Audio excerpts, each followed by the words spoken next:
Je vais faire Seigneur Michael, j'ai oublié. Donc est-ce qu'on a la crainte de l'Éternel? Je ne vous ai pas dit bonjour, je pense. Vous savez pourquoi? Je vais vous dire shalom. Donc est-ce qu'on a la crainte de l'Éternel? Alors la crainte, le mot crainte, c'est pas, comme on pense souvent, crainte, peur. Il y a un petit peu de ça derrière, mais en même temps, c'est pas la peur. Je vais en parler après. Mais au cours de la semaine, le Seigneur est bon, parce que il a dirigé dans la lecture, et en plus, il m'a vraiment montré c'est ça. Donc, on va prendre un passage en Matthieu. Je voulais aussi vous dire, oui, c'est vrai. J'étais assis, j'écoutais, et j'étais émerveillé parce que souvent, c'est arrivé souvent, j'étais de présentation, et puis il y avait la prédication. Les prédicateurs disaient, vous savez, pas besoin de venir prêcher, de toute façon, tout a été dit. Ce matin, tout a été dit. Que ce soit dans les propos les paroles rapportées de Pascal, que ce soit dans les chants, que ce soit dans les prières, tout a été dit. Alors je me disais, je suis parti tout à l'heure un petit peu, et puis je me suis dit, qu'est-ce qu'il faut encore dire en fait? Mais en fait, on est là pour appuyer encore. On est là au micro pour encore appuyer, pour apporter. Et en même temps, une chose qui m'a beaucoup parlé, c'est que, vous savez, pour apporter une vérité, il faut deux témoins. Et donc c'est un peu ça ce qui se passe. C'est qu'on a la vérité qui a été donnée et elle est encore appuyée encore plus. Voilà, je voulais dire ça, partager ça. On va prendre Matthieu, chapitre 7. Je vais mettre mes lunettes aussi.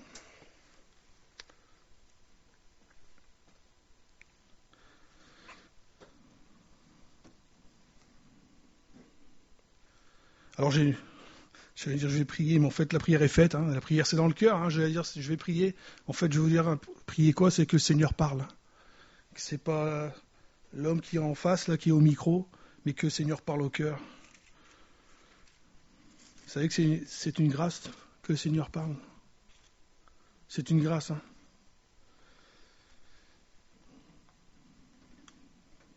Il dit dans la parole que beaucoup voudront entendre et ne pourront pas entendre. Matthieu chapitre 7, du verset 6 à 29. Ne donnez pas les choses saintes aux chiens, et ne jetez pas vos perles devant les porceaux, de peur qu'ils ne le foulent aux pieds, ne se retournent et ne vous déchirent. Demandez, et l'on vous donnera. Cherchez,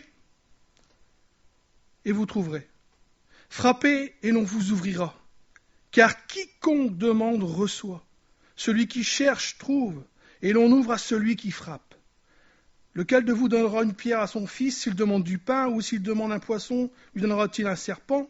Si donc, méchant comme vous l'êtes, vous savez donner de bonnes choses à vos enfants, à combien plus forte raison votre Père qui est dans les cieux donnera-t-il de bonnes choses à ceux qui lui demandent? Tout ce que vous voulez que les hommes fassent pour vous, faites-le de même pour eux, car c'est la loi et les prophètes. Entrez par la porte étroite, car large est la porte, spacieux est le chemin qui mène à la perdition. Et il y en a beaucoup qui entrent par là. Mais étroite est la porte, resserrez le chemin qui mène à la vie. Et il y en a peu qui les trouvent.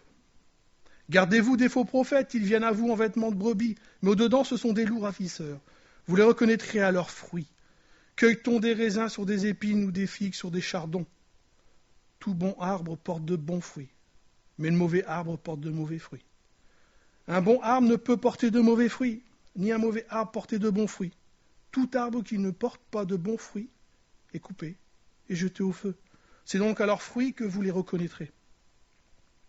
Ceux qui me disent « Seigneur, Seigneur » n'entreront pas tous dans le royaume des cieux, mais celui-là seul qui fait la volonté de mon Père qui est dans les cieux.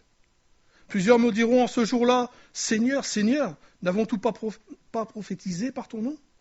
N'avons-nous pas chassé des démons par ton nom? Et n'avons-nous pas fait beaucoup de miracles par ton nom ?» Alors je leur dirai ouvertement « Je ne vous ai jamais connus. Retirez-vous de moi, vous qui commettez l'iniquité. » C'est pourquoi quiconque entend ces paroles que je dis et les met en pratique sera semblable à un homme prudent et on peut dire sage, qui a bâti sa maison sur le roc. La pluie est tombée, les torrents sont venus, les vents ont soufflé et se sont jetés contre cette maison. Elle n'est point tombée parce qu'elle était fondée sur le roc. Mais quiconque entend ces paroles que je dis et ne les met pas en pratique sera semblable à un homme fou ou insensé, qui a bâti sa maison sur le sable. La pluie est tombée, les torrents sont venus, les vents ont soufflé et ont battu cette maison. Elle est tombée et sa ruine a été grande. Après que Jésus eut achevé ses discours, la foule fut frappée de sa doctrine, car il enseignait comme ayant autorité et non pas comme leurs scribes. Or, ça porte surtout sur la porte et le chemin, qui est la vérité, qui mène à la vie. La crainte de l'Éternel est le commencement de la connaissance. Les insensés méprisent la sagesse et l'instruction. Voici ce que nous pouvons entendre et voir au travers de ces paroles de Jésus que nous venons de lire. Qu'il y a tout de même des choses à faire, à demander, pour avoir et recevoir. Demandez et l'on vous donnera, cherchez vous trouverez, frappez et l'on vous ouvrira. Il y a une action de la part de chacun, chacune à faire. En effet, toute personne qui demande recevra ou reçoit. Celui qui cherche trouve et l'on ouvre à celui qui frappe. Un peu plus loin, si donc mauvais comme vous l'êtes, vous savez donner de bonnes choses à vos enfants, votre Père céleste donnera d'autant plus volontiers de bonnes choses à ceux qui les lui demandent. Il y a aussi deux passages, ou deux portes, deux voies, deux portes, deux chemins. Il y a le chemin de la sagesse, il nous est dit dans ce texte. Il y a le chemin de la folie. Et il nous est demandé de faire un acte, c'est-à-dire une action, et de choisir ce matin. Choisir soit le chemin de la sagesse qui mène à la vie éternelle, ou celui de la folie qui mène à la perdition. Le choix de l'une de ces directions, la porte, et le chemin, sera le choix de ta destinée éternelle. Alors ce matin, choisis la vie afin que tu vives. Es-tu un insensé? On n'aime pas ce mot-là. Hein. Méprisons-nous les réprimandes. Écoutons-nous la voix de la sagesse. La sagesse nous demande de considérer le chemin que nous prenons. Et cette sagesse, d'ailleurs, est utile dans notre vie, pour considérer le chemin à chaque fois. As-tu pris la bonne porte? Marches-tu sur le bon chemin? Ou le droit chemin? Es-tu toujours sur le bon chemin? Es-tu toujours sur le bon chemin? Pour le sage, le sentier de la vie mène en haut, afin qu'il se détourne du séjour des morts qui est en bas. Écoute la sagesse et fais ce matin un choix ferme et définitif. On va considérer un petit peu notre chemin sur lequel nous sommes. Peut-être pas pour tous, mais je m'adresse ce matin, et je suis sûr, à des personnes qui n'ont pas encore pris la porte, qui n'ont pas encore passé par la porte, ni marché sur ce chemin. Nous sommes tous, toutes et tous entrés dans ce monde par une porte, le sein maternel, qui nous donna l'accès, l'entrée dans ce monde. Et un jour, nous allons toutes et tous quitter ce monde par une autre porte, celle de la mort. Celle qui nous donne un accès, non pas dans le néant, c'est parce que c'est pas fini, mais sur l'entrée dans l'éternité. Mais une éternité soit de fidélité, soit une éternité dans la perdition et dans les souffrances. Une entrée dans le monde, une sortie par la mort, et une entrée dans l'éternité. Vous savez, il n'y a pas de deuxième chance. Quand nous passons par la mort physique, il n'y a pas de réincarnation. Ça, c'est une grande vogue actuellement dans le monde. On se réincarne.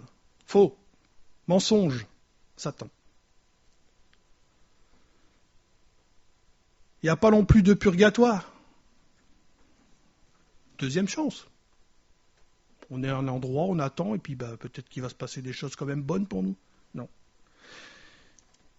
Et ces personnes ont eu ça dans le cœur parce que Dieu a mis la notion d'éternité dans le cœur. On a toutes et tous cette notion d'éternité. J'ai entendu une fois une personne me dire non, c'est fini après. Mais si on a la possibilité de un petit peu tourner dans ses pensées, il commence à se mettre en question. Mais Dieu a mis la notion de l'éternité dans le cœur. Ces versets pris de la Bible, le livre de la sagesse, nous amènent à la connaissance que c'est l'Éternel Dieu qui donne la vie, que nous lui sommes à ce juste titre redevables en tant qu'être humain créé. De soumission, de l'écouter, et de se soumettre à sa parole. C'est une soumission dans l'amour, et de se soumettre à sa parole.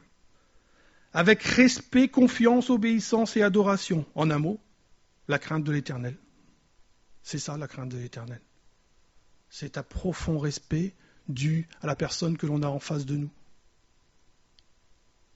Et de qui il est. Il faut donc le connaître. Et la crainte de l'Éternel vient à force de le connaître aussi. C'est pour ça que c'est difficile de donner une définition, de dire c'est comme ça. Et à vivre une vie en relation avec lui dans un chemin de justice, d'équité et de droiture, de cœur. Ces vertus de la sagesse qui seront révélées par nos actes, le fruit. La crainte de l'Éternel est le commencement de la sagesse. Les insensés méprisent la sagesse et l'instruction. Sommes-nous venus ce matin pour écouter, comme disait Pascal, porter une oreille attentive à la sagesse? Ou bien allons-nous mépriser les paroles ce matin, dire c'est pas pour moi? Nous n'avons pas été sages. On considère le chemin. Nous n'avons pas été sages. Un peu comme la vidéo tout à l'heure. Ce que les autres ont fait, nous l'avons fait. Un jour ou l'autre.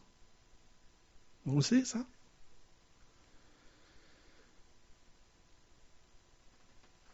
Nous avons été plutôt des insensés, usant de folie dans ce monde, qui va à sa perdition, je le rappelle. Ce monde où nous suivons chacun notre propre chemin, notre propre volonté, au gré de nos pensées, perverses et corrompues. Vivant une vie d'impiété, donc qui n'est pas selon la piété, selon Dieu, avançant toujours de plus en plus dans la folie. Alors tout ça, il y a plein de versets, mais je ne vous ai pas mis à l'écran. Nous étions ou nous sommes, peut-être qu'on l'est même encore un peu, c'est ça le Seigneur qui nous parle. Égoïstes, amis de l'argent, vantards, orgueilleux, blasphémateurs, rebelles à nos parents. Honore tes parents, il est dit. Agrats, impies, insensibles, comme dans la vidéo. Implacables, calomniateurs, violents. Et violent dans la sagesse, c'est souvent l'idée de inique, méchant. Cruel, ennemi du bien, traître, emporté, aveuglé par l'orgueil, ami, en contact intime, ami du plaisir plutôt que de Dieu. Un amour pour le monde plutôt que de Dieu. Et ceci peut-être, c'était moi personnellement avant aussi, ayant l'apparence de la piété, mais reniant ce qui en fait la force. Reniant Christ et sa divine puissance, son Saint-Esprit, ne faisant aucun cas, n'écoutant pas, et croyant pourtant être sauvés. Nous savons que l'amour pour ce monde est ennemi, l'inverse de ami, est ennemi de Dieu parce que l'on ne peut pas aimer Dieu et le monde en même temps. C'est impossible. Il y a une décision à prendre. Car qu'est-ce qu'il y a dans le monde? Pascal l'a dit. La pensée est donc la motivation de l'esprit de Satan, le prince de ce monde. Ce monde, une porte large, une large porte, et un spacieux chemin. Et quand on a un spacieux chemin, on se sent bien. Une porte ouverte à la convoitise de la chair, la convoitise des yeux et l'orgueil de la vie.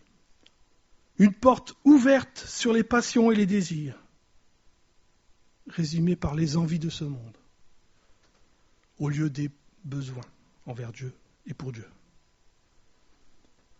C'est ce qui s'est passé avec Adam et Ève. Ils étaient en présence de faire un choix. Choisis la vie afin que tu vives. C'était en présence de faire un choix. Il y avait une voie et une deuxième voie est venue. Et ils ont dû choisir la voie, le chemin dans lequel avancer et marcher. Ils auraient dû manger le fruit de l'arbre de la vie. Alors ont-ils manqué de sagesse? Mais il aurait fallu de la sagesse. Cette porte et ce spacieux chemin mènent tous deux à la perdition éternelle.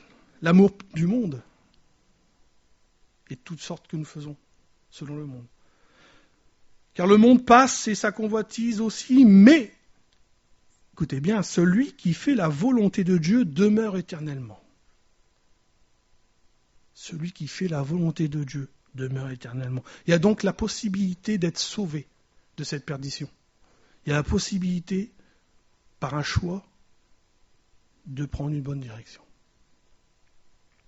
Alors, quelle est la volonté de Dieu? Certaines personnes disent, je ne trouve pas la volonté de Dieu pour ma vie.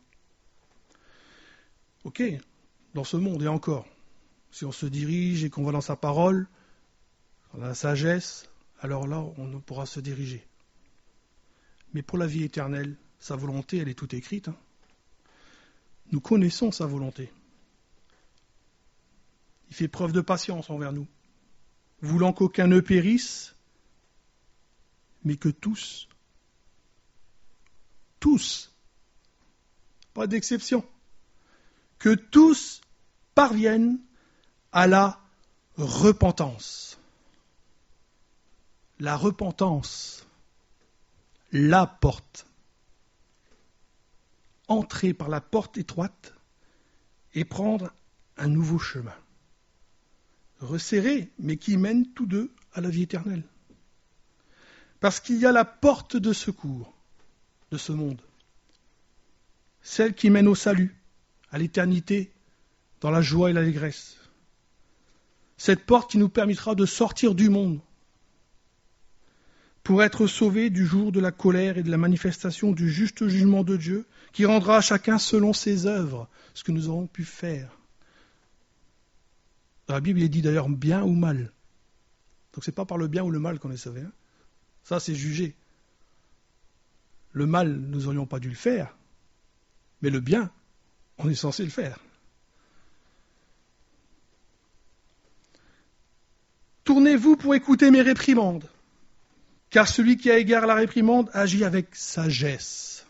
Est-ce que ce matin, est-ce qu'on entend ces choses que le Seigneur nous montre, que nous pouvons encore peut-être faire, ou que nous faisons continuellement? Quel est l'homme qui craint l'Éternel? Est-ce qu'on a la crainte de l'Éternel?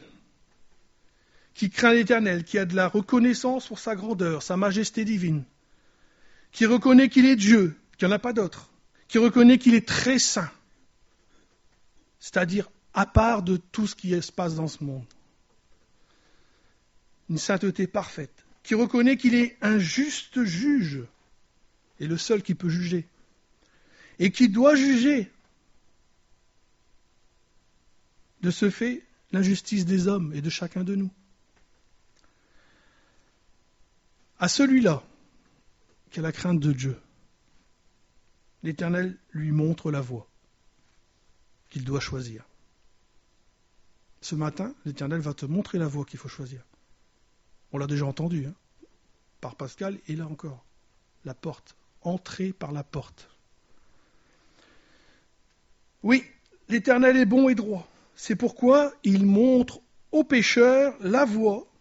Il conduit les humbles dans la justice. Il enseigne aux humbles sa voie. Vous avez entendu? L'Éternel est bon et droit.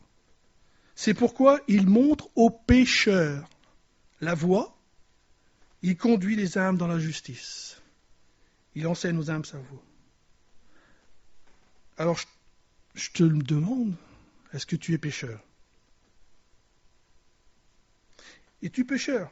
Ou peut-être tu penses que tu es sans péché ce matin. Pourtant, ce même Dieu dit qu'il n'y a pas de juste, pas même un seul. Aucun n'est intelligent, aucun ne cherche Dieu. Tous se sont détournés. Ensemble, ils se sont pervertis. C'est version Louis II, 21. C'est assez intéressant parce que quand on a l'habitude de lire une version de Bible, il n'y en a aucun qui fasse le bien.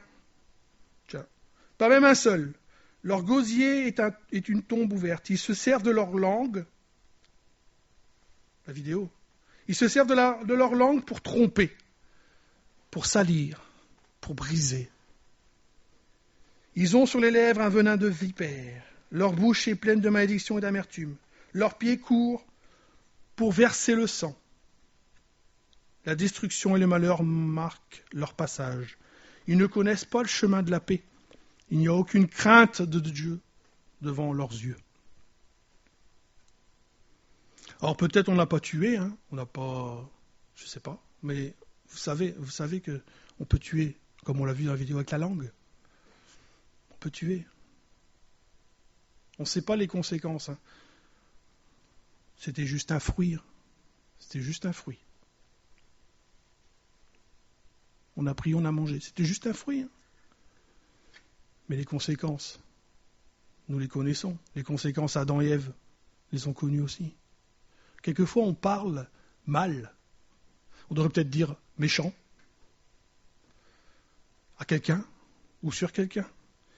Des paroles sont rapportées. Il y a que ça dans la sagesse aussi. Et on ne se rend pas compte des conséquences. Ça peut amener les personnes au suicide. Et le suicide, ça amène à quoi? À la mort. Et la mort, ça amène à quoi? À la perdition. Cette mort-là.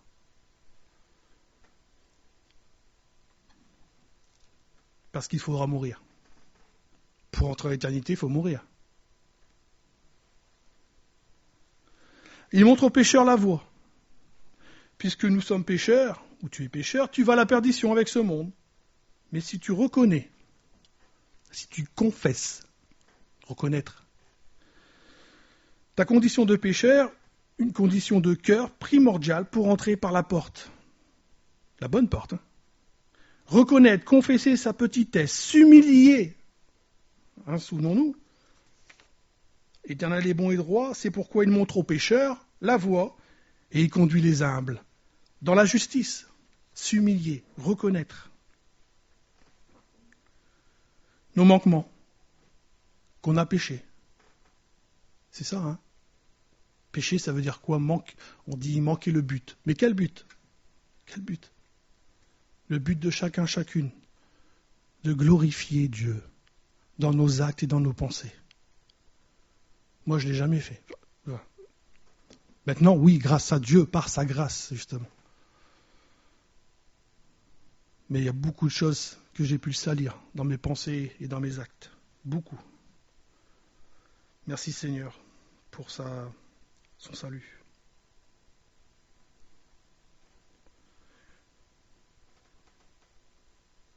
Ésaïe nous dit que les yeux des aveugles seront ouverts et les oreilles des sourds seront débouchées. Alors le boiteux sautera comme un cerf et la langue du muet lancera de cris joyeux. Oui, de l'eau jaillira dans le désert et des ruisseaux dans la plaine aride. La terre brûlante deviendra un étang et la terre aride se changera en source d'eau. Dans le repère qui servait de gîte au chacal, pousseront des roseaux et des joncs. C'est surtout là, il y aura là une route, un chemin qu'on appelle le chemin de la sainteté. Aucun impur n'y passera. Il sera réservé pour eux. Pour qui? Pour ceux qui seront passés par la porte. Eux, lorsqu'ils suivront ce chemin, même les fous, les insensés, les fous, ceux qui n'ont pas de la sagesse, ne pourront pas s'y égarer. On n'y croisera aucun lion, aucune bête sauvage ne la gravira, aucune ne s'y trouvera. Ce sont les rachetés de l'Éternel qui marcheront. Ce chemin qui vient après la porte. Ce chemin qui nous guide vers le haut et non pas vers le bas, qui nous guide vers la cité céleste. ceux que l'Éternel aura libérés reviendront. Ils arriveront à Sion avec des chants de triomphe et une joie éternelle couronnera leur tête. Ils connaîtront la gaieté et la joie, la douleur et les gémissements s'enfuiront. Sion, Jérusalem céleste. Tournez-vous pour écouter mes réprimandes, car celui qui a égard à la réprimande agit avec prudence ou sagesse. Tournez-vous, ça veut dire quoi ça? Tournez-vous. C'est se repentir. Revenir. Tournez-vous vers moi, dit l'Éternel. Tourne-toi vers moi. Je suis ton seul secours de ce monde qui va à la perdition. Et se repentir, c'est renoncer. Se repentir, c'est renoncer. Renoncer à nos péchés, mais également, et Pascal l'a dit, à cette vie. Cette vie sur cette terre. Et suivre le nouveau chemin qui nous est présenté. Ce chemin qui nous est frayé, qui nous conduira jusque dans l'éternité. S'humilier. Il montre le chemin au pécheur et à celui qui s'humilie. S'humilier devant cette porte. Frapper. Et on vous ouvrira. S'humilier devant cette porte, frapper et implorer le pardon de Dieu. Demandez et on vous donnera. Ce matin, si tu demandes le pardon à Dieu, il le dit dans sa parole, tu seras pardonné. Il nous est fait grâce par le moyen de la foi en Jésus-Christ, la porte. Passer par la porte qui nous est ouverte au travers de son sacrifice. Parce que Dieu, on l'a entendu, est un juste juge et il doit juger tout ce qui est inique. Le salaire du péché, c'est la mort et on ne meurt qu'une seule fois parce qu'après vient le jugement.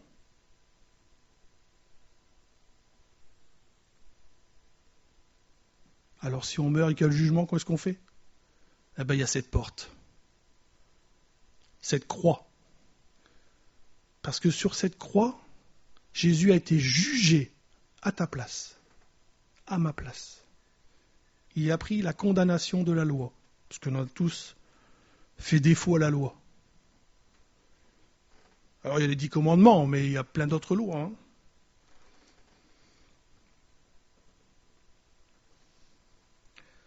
En passant par cette porte, tu vas être lavé, purifié de tes iniquités, mais le sang a coulé.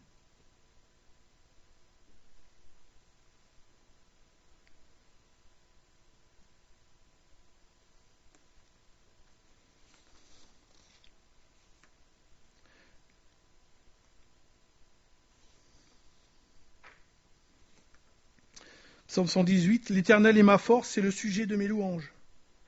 C'est lui qui m'a sauvé. On ne peut rien faire. Tout à l'heure, Pascal, c'est ça qu'il disait. Il disait, on ne peut rien faire. On a des choses à faire, mais on ne peut rien faire pour notre salut, pour notre secours. C'est lui qui sauve. D'ailleurs, c'est le nom de Jésus, Yeshua. L'Éternel sauve. L'Éternel est sauveur. Des cris de triomphe et de délivrance s'élèvent dans les tentes des justes. La main droite de l'Éternel agit avec puissance. La main droite de l'Éternel est élevée. La main droite de l'Éternel agit avec puissance. Sa main. C'est lui. C'est lui qui nous guérit. C'est lui qui nous relève. C'est lui qui nous délivre. Parce qu'en passant par cette croix, tu seras délivré. Puisque je sais que le Seigneur veut délivrer ce matin. En passant par cette croix, tu vas être délivré. Pourquoi? Parce que tu n'auras plus rien à penser dans ce monde. Parce que même tout ce qu'on pourra dire de toi, ça ne te touchera même plus. Ça ne pourra plus te briser.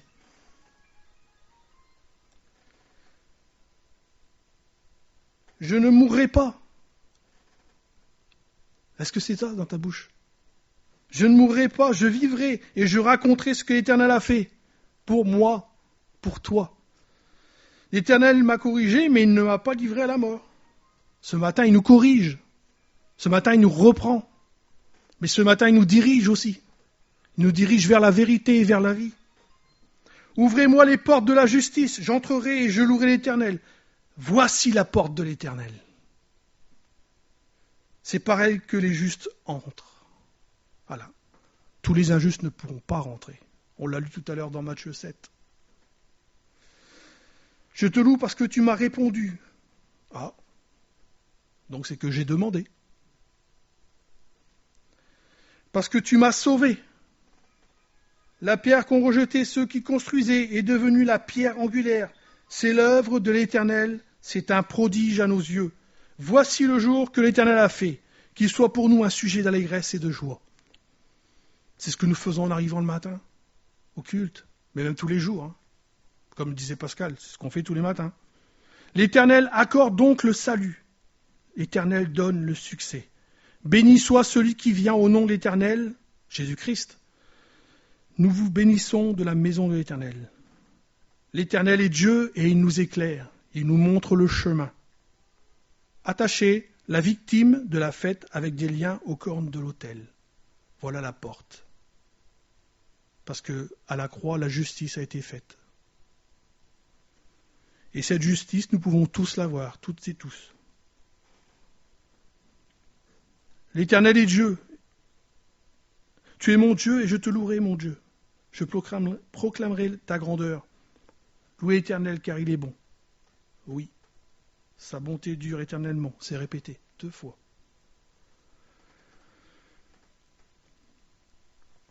Cette victime, c'est Jésus-Christ. Elle a été mise pour toi, en rémission de tes péchés, pour te racheter. L'amour de Dieu. Dieu a tant aimé, mettez votre prénom, le monde. Donc ce n'est pas le monde selon Satan, hein, c'est-à-dire les personnes qui sont dans le monde. Dieu a tant aimé le monde qu'il a donné ce cadeau merveilleux, son Fils, afin que quiconque croit en lui ne périsse pas, mais qu'il ait la vie éternelle. Le roi David, dans le psaume 51, a lui-même demandé « Ô Dieu, fais-moi grâce !» Il avait tué un homme. Il avait pris la femme d'un autre. Ah, c'est un péché, hein. Puis maintenant dans le monde. Hein. Terrible. Je pense pas que le seul à suivre les actualités, à se renseigner un petit peu, mais actuellement, tu fais tout ce que tu veux. De toute façon, c'est l'homme inique, l'homme sans loi. Il est là, hein. Bien sûr, il y a la révélation de l'homme sans loi. Satan lui-même. Mais dans le cœur des hommes, de certains, l'homme sans loi, qui ne veut pas de la loi, et qui ne veut pas faire la loi. Ô Dieu, fais-moi grâce conformément à ta bonté, conformément à ta grande compassion. Il sait. Il sait qu'il peut se tourner vers Dieu parce qu'il aura le pardon. Efface mes transgressions, efface mes péchés, efface mes iniquités. Lave-moi complètement, par moitié, complètement de ma faute, et purifie-moi de mon péché. Car je reconnais, je confesse mes transgressions, et mon péché est constamment devant moi. Verset 6, psaume 51, verset 6, « J'ai péché contre toi, Dieu. Contre toi seul, j'ai fait ce qui est mal à tes yeux. » Des actes. C'est pourquoi tu es juste, et dans tes paroles, sans reproche dans ton jugement.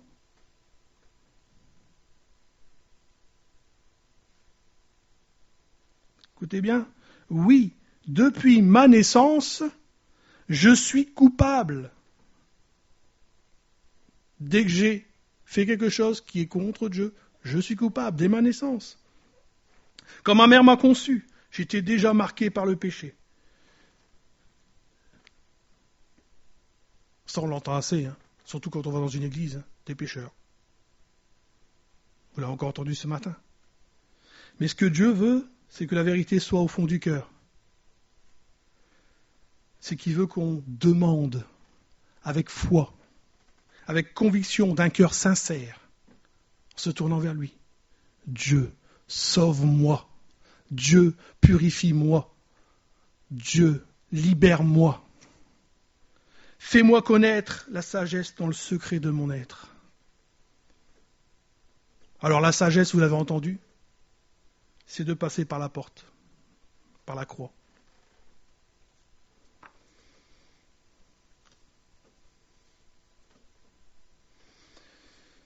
Demandez de la sagesse.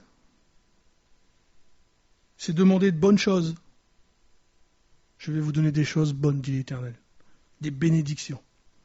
Demandez un esprit de sagesse pour prendre les bonnes décisions. On a toutes et tous des décisions à prendre, puisque nous avançons.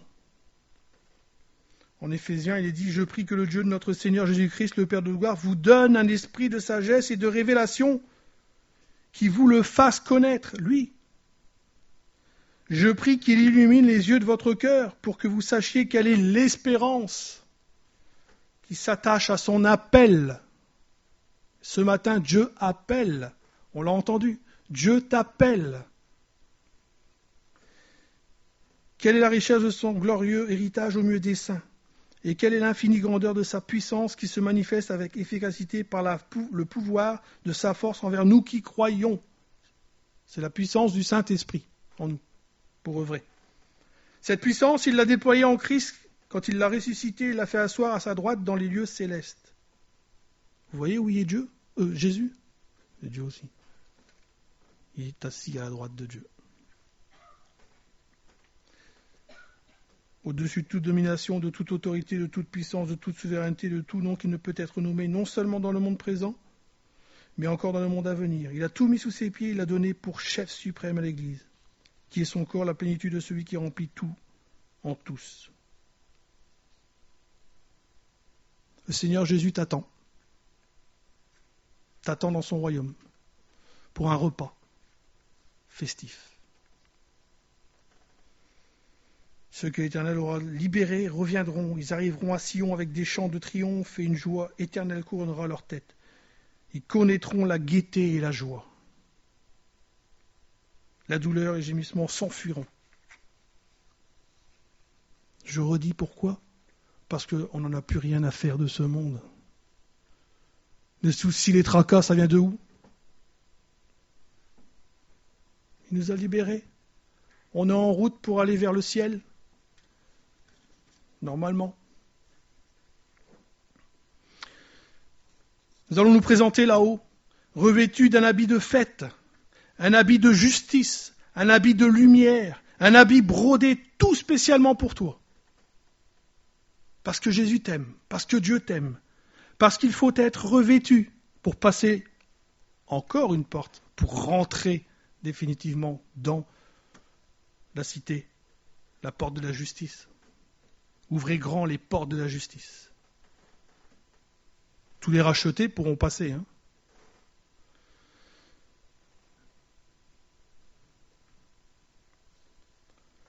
On peut aussi demander un cœur qui soit lié. Parce qu'il nous délie, il nous libère, mais pour que nous puissions revenir à lui, il nous réunir à lui, nous unir à lui, afin de faire sa volonté. La continuité de David, purifie-moi avec l'hysope et je serai pur, lave-moi, je serai plus blanc que la neige. L'habit de justice. Fais-moi entendre des chants d'allégresse et de joie, et les eaux que tu as brisées se réjouiront. Détourne ton regard de mes péchés, efface toutes mes fautes. Ô Dieu, crée en moi un cœur pur. On l'a chanté ce matin. Renouvelle en moi un esprit bien disposé. C'est ça, bien disposé.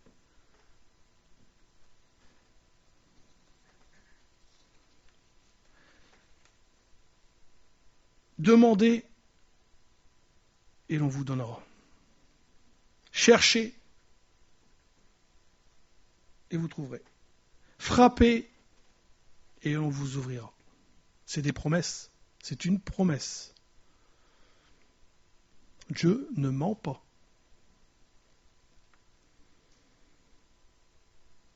Le passage est obligatoire. Par la porte, la croix de Jésus-Christ. Cette porte est ouverte, la porte de la délivrance et du salut. Vous avez entendu? La porte de la délivrance et du salut.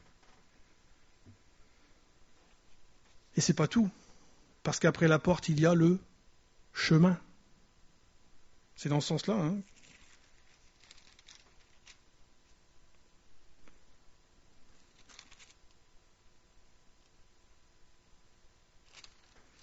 C'est dommage. Entrez par la porte étroite, car large est la porte et spacieux chemin qui mène à la perdition. Mais étroite est la porte, resserré le chemin qui mène à la vie. Et il y en a peu qui les trouvent. C'est parce que ça ne les intéresse pas. Parce que Dieu est bon, il parle. Surtout encore dans ces mauvais jours et dans la fin. Parce qu'avec les réseaux Internet, personne ne pourra dire qu'il n'a jamais entendu parler de Jésus-Christ. Et même bien avant. Même s'il y a eu des erreurs, même s'il y a eu des mauvais enseignements, on a quand même la présence que Satan veut enlever de Jésus-Christ dans le monde. Alors si vous avez compris, une fois que vous avez passé par cette porte, on n'est pas arrivé. Il y a encore un chemin. Nous ne sommes pas arrivés, le passage par la porte est le début et le commencement. Au commencement, a dit Pascal. Et le commencement d'un nouveau chemin. L'autre, on l'a laissé. L'autre, on l'a oublié. On ne le prend plus. C'est une conversion. Un chemin resserré. C'est vrai, il est dit. Ça ne sera pas facile. Un chemin resserré, empreint de difficultés. Mais avec une promesse que je serai toujours là avec toi. Dieu est bon. Jésus sera là. Il est là tous les jours à tes côtés. Et nous marchons dans ce monde, mais nous ne sommes plus du monde, avec une seule destination dans le cœur. Comment que ça s'appelle ça? Abu Dhabi, c'est ça? Non, comment que c'est? Les choses du monde. Ou bien des autres destinations peut-être. Hein?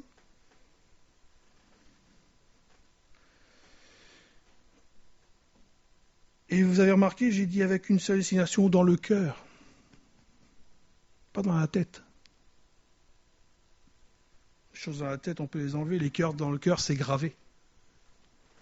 D'entrer dans la cité céleste, dans la cité du grand roi.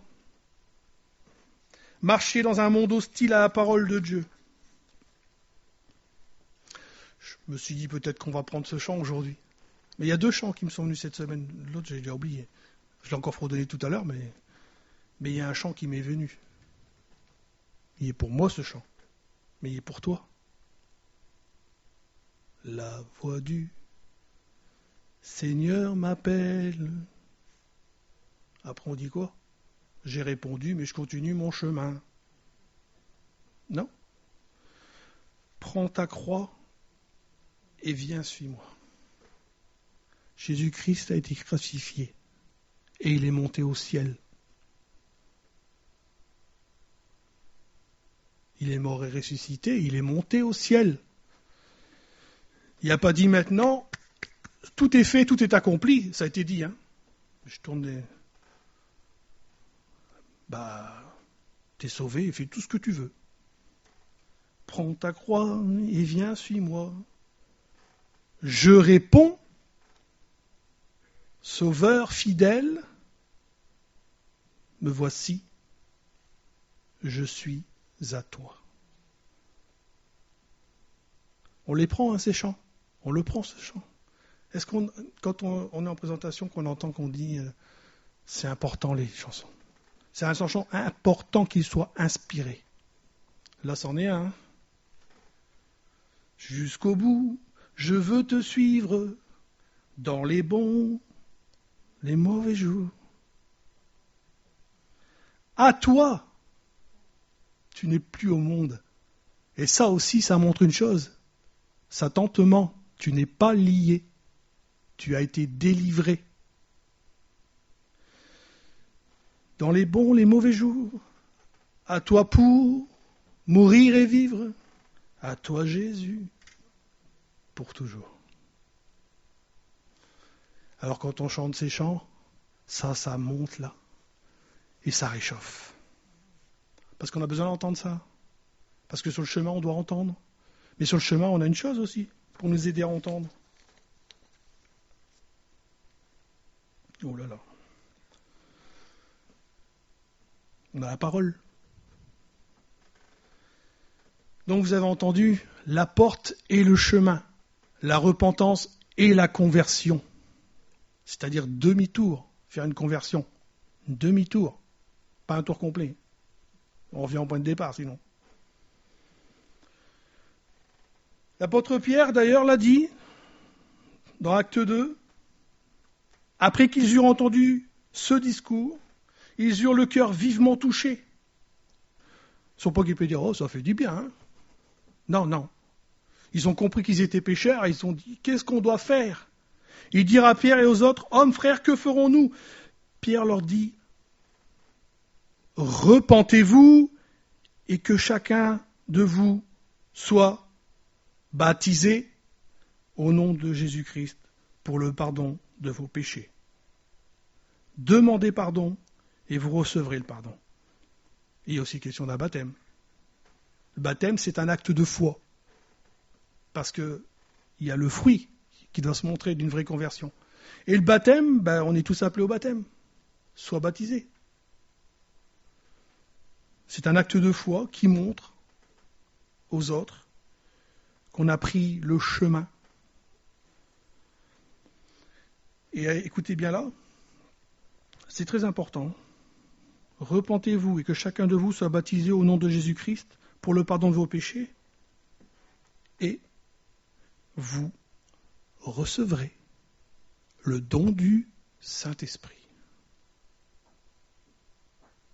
Repentez-vous, soyez baptisés et vous recevrez le don du Saint-Esprit. Sans lui, on ne peut rien faire. Mais si tu te repentis d'un cœur sincère, tu as reçu le Saint-Esprit. C'est lui qui nous guide, c'est lui qui nous dirige. C'est également l'esprit de sagesse, on en a parlé la semaine passée. Car la promesse, c'est une promesse, et pour vous, pour vos enfants et pour tous ceux qui sont au loin, et aussi grand nombre que le Seigneur notre Dieu les appellera. Est-ce que tu vas répondre à son appel ce matin? En acte 3, il est marqué « Repentez-vous donc ». Alors il y a du contexte, mais on n'a pas le temps. « Et convertissez-vous pour que vos péchés soient effacés ». C'est lié, c'est uni. Repentance et conversion, porte et chemin. C'est les deux. Afin que des temps de rafraîchissement viennent de la part du Seigneur, des temps de bénédiction. Se convertir de nos péchés sans détourner pour que vos péchés soient effacés. Parce qu'un Rédempteur, Jésus-Christ, est venu pour toi et pour tous ceux et celles qui choisiront la voie de la justice, qui se détourneront de la voie de ce monde, se repentiront et se convertiront de leur mauvaise voie.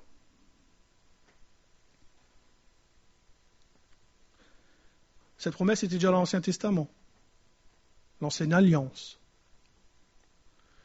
Ésaïe 59, 20, le libérateur viendra pour Sion, pour ceux de Jacob qui renoncent à leur révolte, aux méchancetés, déclare l'Éternel. Quant à moi, dit l'Éternel, telle sera mon alliance avec eux, dit l'Éternel, mon esprit, qui repose sur toi, il parle à Ésaïe, et mes paroles, celles que j'ai mises dans ta bouche, ne quitteront pas ta bouche, ni celle de tes enfants, ni celle de tes petits-enfants, dit l'Éternel, dès maintenant et pour toujours.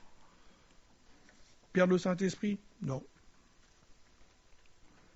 Parce qu'il nous dirige et il nous reprend, il nous exhorte. Il nous ramène au Père, il nous ramène à son cœur. Et c'est son cœur qui nous fait retourner à lui. L'amour de Dieu ne doit-il pas te pousser à la repentance?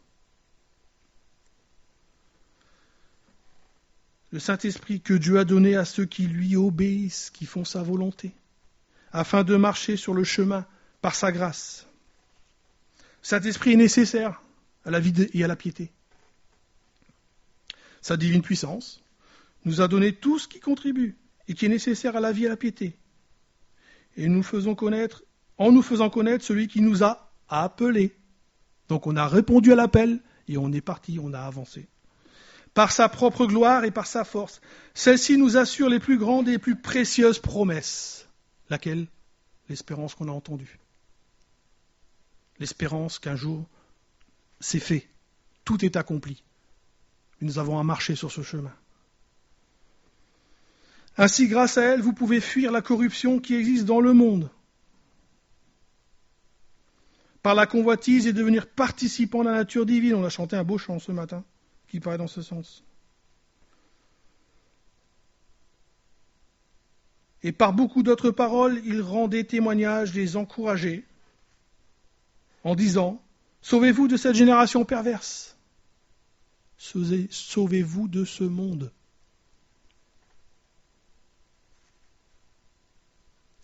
Pour cette raison même, faites tous vos efforts, le chemin resserré, afin d'ajouter à votre foi la qualité morale, alors c'est version seconde 21, on n'a peut-être pas trop l'habitude de l'attendre, la qualité morale, à la qualité morale la connaissance, à la connaissance la maîtrise de soi, à la maîtrise de soi la persévérance, à la persévérance la piété, à la piété l'amitié fraternelle, à l'amitié fraternelle l'amour.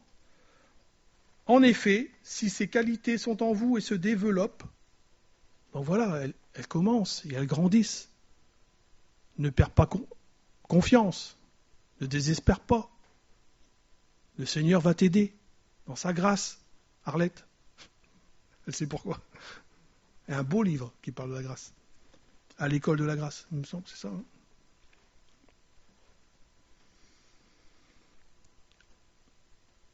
En effet, si ces qualités sont en vous et se développent, elles ne vous laissent pas inactifs. La version Louis II 1910, tout en Louis II, mais pas 21, dit « Elle ne vous laisse pas oisifs ». Ça veut dire quoi ? Qui est dépourvu d'occupation. N'exerce pas de profession. Dit d'une personne qui a beaucoup de loisirs. Tiens, beaucoup de passion et désir. Elle ne nous laisse pas à ça. Si on a compris le don de Dieu, comment il nous a donné, par le sacrifice de Christ et ses souffrances, si on réfléchit à ça, et réfléchir, c'est de la sagesse, si on médite sur tout ça, tous les jours, ça grandit. Et au lieu de regarder au monde, on regarde la cité céleste. Elle nous laisse non plus ni stériles, c'est-à-dire sans produire du fruit. Pour la connaissance de notre Seigneur Jésus-Christ, quant à celui qui ne possède pas ces qualités, il est aveugle par sa myopie. Il oublie qu'il a été purifié de ses anciens péchés, c'est ce que je viens de vous dire juste avant. Donc il est important de se souvenir de notre départ sur le nouveau chemin de la croix. Il est important de s'en souvenir de où nous venons. C'est pourquoi, frères et sœurs, appliquez-vous d'autant plus à affermir l'appel et le choix dont vous avez fait l'objet, car si vous faites cela, vous ne trébucherez jamais. C'est ainsi en effet que l'entrée dans le royaume éternel de notre Seigneur et Sauveur Jésus-Christ vous sera largement accordée. Vous voyez ? On nous dit de prendre une porte, j'ai oublié, étroite, oui, et un chemin resserré. Mais au bout, c'est large. Au bout, c'est large. Au bout, c'est large. Au bout, c'est large. Au bout, c'est l'amour qui t'accueille. Au bout, c'est l'amour qui va se lever pour t'accueillir. Et nous le savons par Étienne. Il a vu le Seigneur se lever pour accueillir Étienne au jour de sa lapidation. Il a aussi dit, je crois que c'est dans Luc 15, un parallèle dans la porte, où il est dit que le Seigneur va se lever, mais ça sera aussi pour une autre chose.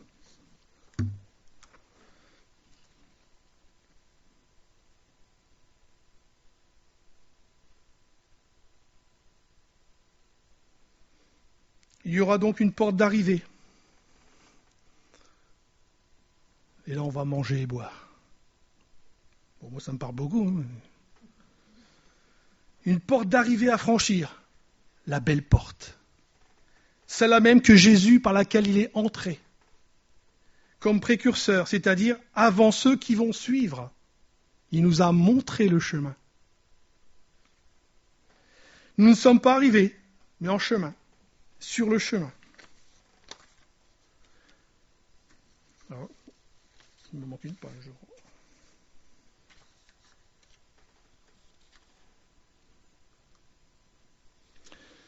Alors, sur le chemin, il faut prendre... Ah, je sais pas ce que j'ai passé. Non, c'est là. Il faut avancer, habillé aussi, avec une ceinture de vérité. On va déjà parler que de celle-là, parce que le temps passe, et puis...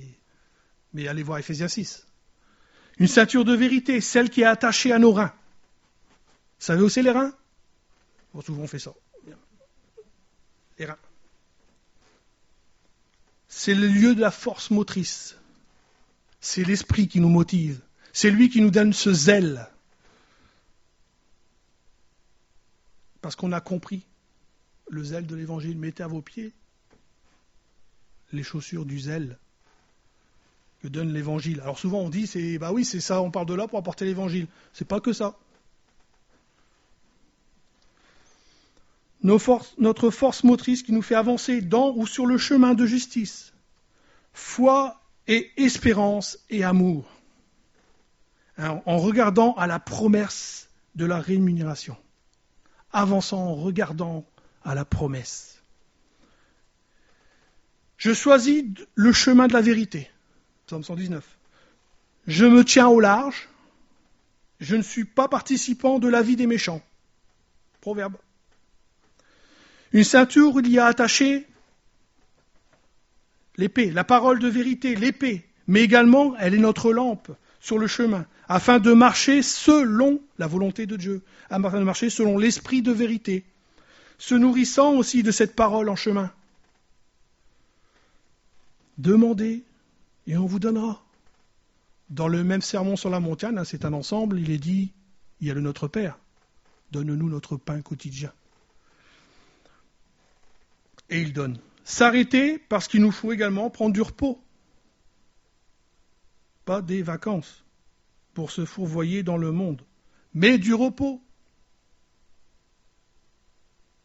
C'est différent. En entrant dans la maison de la sagesse, qui a fait sa demeure également dans notre cœur. Si nous l'avons laissé entrer, bien sûr, Jésus-Christ, et se nourrir dans ce repos. Proverbe 9. Se nourrir en ouvrant la bouche, car nous avons faim et soif du monde. Non. Normalement. Hein. Nous avons faim et soif de sa parole. Psaume 119. Tellement faim que l'on se lève avant tout le monde pour méditer sur... Et là, je vais rejoindre Pascal. Qu'est-ce qu'on fait en se levant? Il y en a un nouveau qui m'est venu tout à l'heure. Mes yeux sont tombés dessus. Tellement faim que l'on se lève avant tout le monde, pour méditer sur Facebook, la télévision, le journal, des nouvelles fraîches, parlant toujours de la même chose, les paris, les jeux. Non. Pour méditer sur ta parole. Et méditer sur ta parole, c'est méditer sur toi, Seigneur. Je devance l'aurore et je crie, j'espère en tes promesses, je devance l'éveil, c'est-à-dire de la nuit, et j'ouvre les yeux pour méditer ta parole. Conclusion. Ceci des fois les personnes qui sont pressées. Un jour, la porte sera fermée. Elle est encore ouverte. Ce n'est pas d'être dans une église qui sauve. L'église n'est pas la porte de salut, comme on peut dire un enseignement catholique. L'église n'est pas l'accès au salut, n'est pas la porte du salut. C'est pas parce qu'on rentre dans une église qu'on prend un baptême qu'on est sauvé, qu'on rentre un baptême, que ce soit d'ailleurs, j'aime pas faire les différences parce qu'il n'y a pas de différence en fait, c'est les hommes qui les font. Mais qu'on prenne un baptême catholique ou un baptême protestant. C'est pas ça. L'Église proclame le salut. L'Église apporte le salut. Mais le salut, c'est Jésus-Christ. Ce n'est pas les pratiques religieuses, c'est ça parlait Pascal. Pour être sauvé, tu peux faire tout ce que tu veux. Je ne vais pas en citer parce que personne se seront peut-être visées, mais tu peux faire tout ce que tu veux dans l'Église. Tout. Même venir parler au micro. C'est pas ça qui sauve. C'est pas la connaissance parfaite de la Bible non plus. C'est la communion avec cette Bible, avec les paroles, avec l'esprit. Mais ce qui sauve, c'est l'acte fait par foi. En réponse à un appel. En réponse à la parole. À l'appel qui t'est fait ce matin par le seul et unique Dieu, le Père de notre Seigneur Jésus-Christ. Aujourd'hui encore, Dieu te lance un appel. On ne s'est pas concerté avec Pascal. Dieu te lance un appel à la repentance. La porte est à le suivre dans la consécration, de la sanctification, le chemin. Peut-être tu n'as pas tout compris, tout ce que j'ai dit. Mais tu as entendu une chose, que ce monde va à la perdition. Et que tous ceux et celles qui y resteront seront condamnés avec lui. Moi, dit l'Éternel Jésus, je reprends et je châtie tous ceux que j'aime. Ce matin, ce n'est pas des paroles pour blesser. Ce n'est pas pour dire je suis mieux que vous. C'est des paroles que Dieu dit pour que la vérité soit dans nos cœurs et que l'on prenne une décision. Je reprends et je châtie tous ceux que j'aime. Et donc du zèle. Tiens, le zèle. Et repens-toi. Voici, je me tiens à la porte et je frappe. Moi, dit l'Éternel, je rajoute ça. J'ouvre à celui qui frappe. Hein? Celui qui frappera, j'ouvrirai. Et toi, ce matin, le Seigneur frappe. Est-ce que tu ouvres? Si quelqu'un entend ma voix et ouvre la porte, j'entrerai chez lui, je souperai avec lui et lui avec moi, une fois de plus, un repas. C'est de la bonne nourriture. Celui qui vaincra, je le ferai asseoir sur mon trône, avec moi sur mon trône. Important, hein, mais bon, avec moi sur mon trône. Comme moi, j'ai vaincu, dit Jésus. Ne craignez rien, j'ai vaincu le monde. Donc c'est possible, maintenant avec l'Esprit. Et je me suis assis avec mon Père sur son trône. Que celui qui a des oreilles entende ce que l'Esprit dit à l'Église ce matin. La crainte de l'Éternel est une source de vie pour détourner des pièges de la mort. Peut-être ce matin, tu te rends compte que tu as passé la porte. Mais tu n'as peut-être pas pris le chemin. Tu attends encore. Alors, repens-toi. Parce que c'est pas qu'une fois qu'on se repent. C'est à chaque fois qu'on a dit, qu'on le sait dans notre cœur que non, je me suis trompé. C'est pas juste une fois.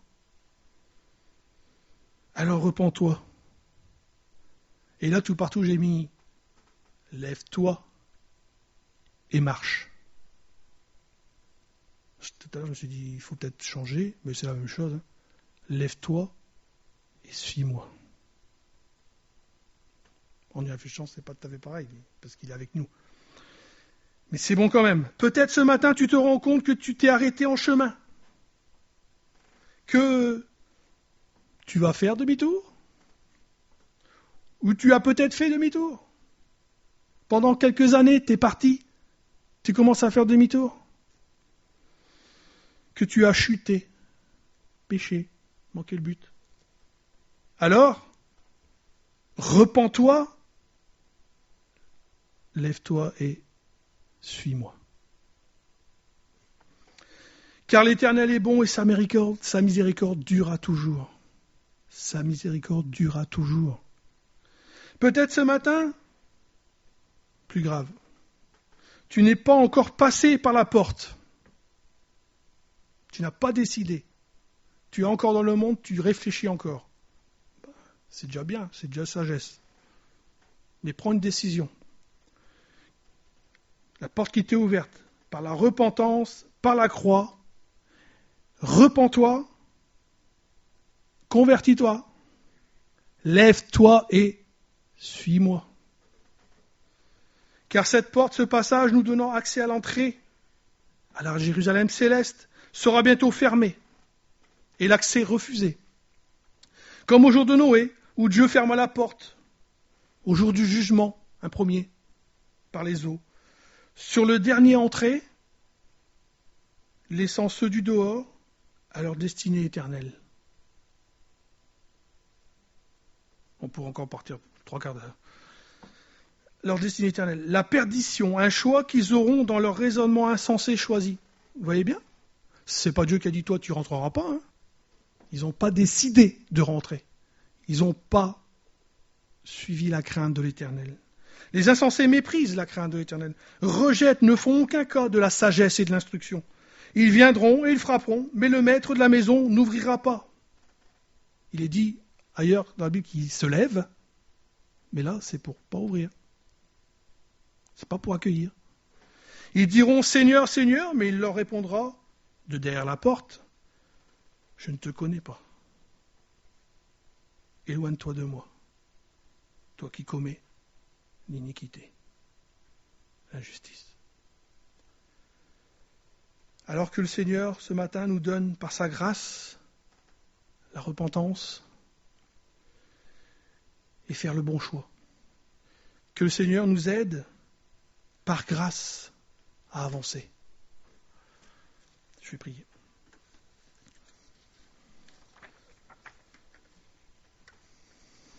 Seigneur, merci parce que tu parles encore ce matin. Seigneur, merci parce que tu appelles encore ce matin à venir à toi. Tu ne supplies pas, Seigneur, tu dis, viens à moi et je te libérerai. Viens à moi et je te lèverai, je te laverai. Viens à moi et tu auras la vie éternelle. Seigneur, merci pour ta parole. Merci pour ton Saint-Esprit. Seigneur, aide-nous peut-être à tendre cette main pour pouvoir frapper. Aide-nous, Seigneur, à avancer les jambes, à nous lever sur les jambes pour pouvoir avancer. Parce que la liberté, c'est avec toi. Parce que la vie éternelle, c'est avec toi. Et merci, Seigneur, pour cette croix, qu'elle soit opérante dans nos vies, dans nos cœurs. Ce matin, Seigneur, nous renouvelons encore ton appel, Seigneur. Nous répondons encore à ton appel. Parce que tu es un Dieu bon et miséricordieux. Nous te demandons encore pardon, Seigneur. Pour toutes les fois où peut-être un soupçon est venu de faire demi-tour. Un soupçon est venu d'abandonner. Seigneur, merci parce que tu es bon et tu nous exhortes à suivre le bon chemin. Merci parce que toi, Seigneur Jésus, tu as tout accompli. Tu nous as ouvert le chemin. Nous n'avons plus qu'à prendre et à suivre. Amen.